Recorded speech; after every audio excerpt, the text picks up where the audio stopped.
Hello everybody, I'm Zoey and today I have my friend with me. I'm going to be doing the exchange student tag with him. Would you like to introduce yourself to Doug and your age and nationality? Okay. Hello everyone, my name is Jaakko. I'm a 25-year-old international exchange student from Finland. Okay, so Jaakko, at what age did you first left your country to do a short-term study abroad or long-term? So this was my first time actually studying abroad, and actually my last chance to do so. I'm actually graduating next year, but yeah, my first time studying abroad, but I think third time in the US. Third time in the US, first time studying abroad. Why did you decide to study abroad at 25? Well, I think I think it's been a long time that I feel that the need to actually study abroad, but I think most important is to get better at English, but also get other perspective on life and actually learning different cultures and that kind of things that mainly driven the need to study abroad. Honestly, Gary and I both agree that your English is perfect. Well, thank you so much. Very fluent English. What did you think of the US when you first arrived? I think big and loud in that sense. A lot more people and bigger city. Everything's bigger, of course, but those were the things that I my first impressions. But overall, a positive first impressions for sure. What was your living arrangements like throughout your semester here? Well, yeah, I lived in the apartments, so I shared an apartment complex with my roommates. So I had my own room, but we shared the bathroom, the kitchen, and the living room. So. It was a really, I think I was positively surprised on the living arrangements. Because I honestly thought I would be living in a dorm, so that was something that I didn't look forward to, so luckily I was able to get an apartment here. So in Finland's university, do you guys also have on-campus apartments? Well, not on-campus apartments. Usually people live outside campus, but there's also student apartments that are cheaper than the free market prices in that sense. Oh, really? Yeah, usually the campuses are only for actually the studying, so only the buildings that have the lectures and the administrative stuff and all that stuff. But yeah, but also a lot of people live in free market, off-campus apartments. But those are more expensive. They are more expensive, yeah. That's completely opposite of what it is in the US. Yeah, that's so cool. What is the weirdest thing that you have experienced in the US so far? Well, I think the most weirdest things overall has been the portion size of the food and drinks. Everything's crazy. I remember ordering a large coffee. The first thing I came, I need a coffee, so I ordered a large coffee. So that was twice the size that I was expecting. So I had to make do with the smaller or medium one. So that's something that I might have still not been getting used to. So. Yeah. How about the price? Do you think it's more expensive here or no? Definitely Finland is more expensive. It really depends on the stuff you're actually buying. It's clothing is really cheaper. I would say 20-30%. I think it's mostly due that most of the brands are Americans, so it makes That's more. Right, yeah, right. But living arrangements, insurance. Banking, those kind of stuff, I think it's a bit more expensive, and I think it really depends. But I would say overall, cost of living in Finland is cheaper than in the US. Okay. Have you done anything so far that you never thought was possible? Deciding and leaving to study abroad was a big thing for me because I had a lot of opportunities before, but this was actually the last chance for me to do that before I graduate, so I think that was a big thing because I'm not a big traveler. I really enjoy it, but I'm not a traveler personality, if that makes any sense. Yeah, that makes sense. So I think that was a big thing for me. Yeah, it definitely takes courage to go abroad, study for a period of time by yourself. Oh yeah, for sure. Okay, so what has been the biggest challenge for you so far this semester? I think learning to communicate effectively. I think you can't prepare that for when you're actually learning English in another country. Actually, having genuine, spontaneous, real-time conversations with people. Actually, especially when they're native English speakers. So that took a while. And also, there's a lot of non-lingual or non-verbal things that you have to learn when you're actually talking with people from different cultures. So those took a while to get used to, but I managed to do that also. Good job. I totally get where you're coming from because I feel the same way even till this day. Yeah. Because I believe there's also a lot of things. For example, when you came here, there's something like customs that are completely different. Yeah. So that was the case for me too. So. Okay. Question: do you understand American humor? Like when they laugh, do you think it's funny?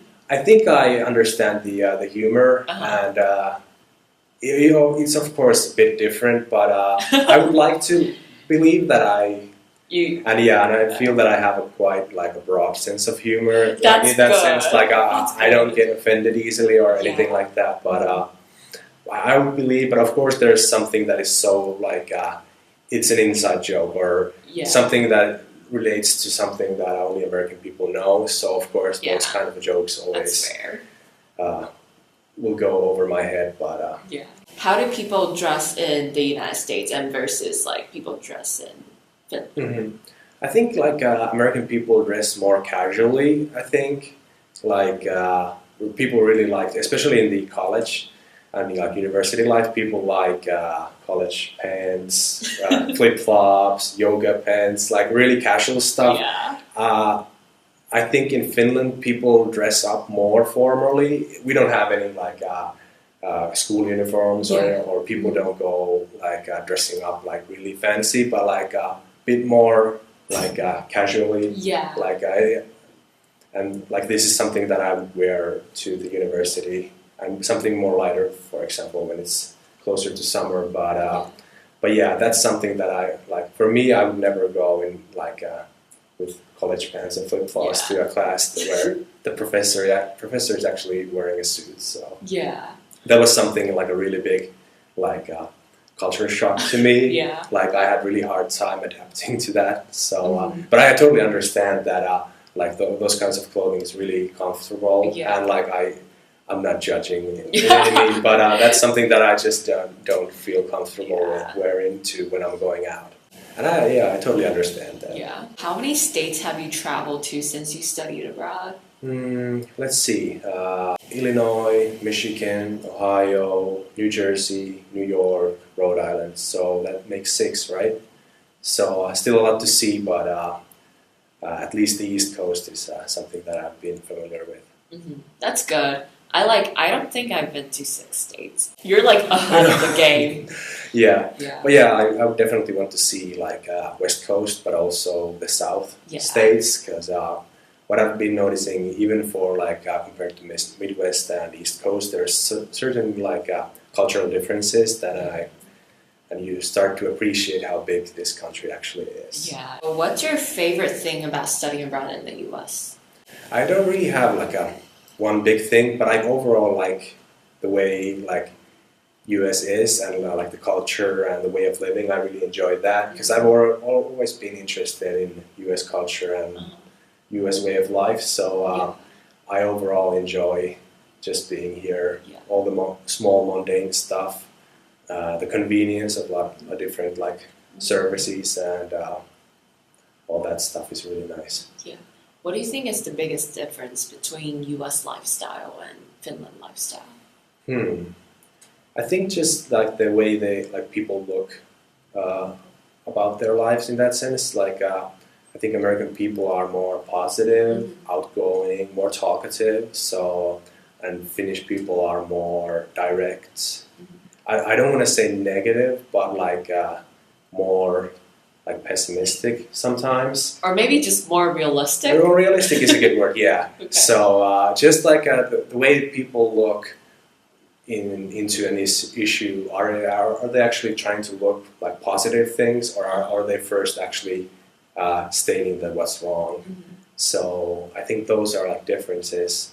Like I sort of value the honesty and the directness of like Finnish people, but I also can appreciate the American culture of actually trying to accommodate other people's emotions and feelings.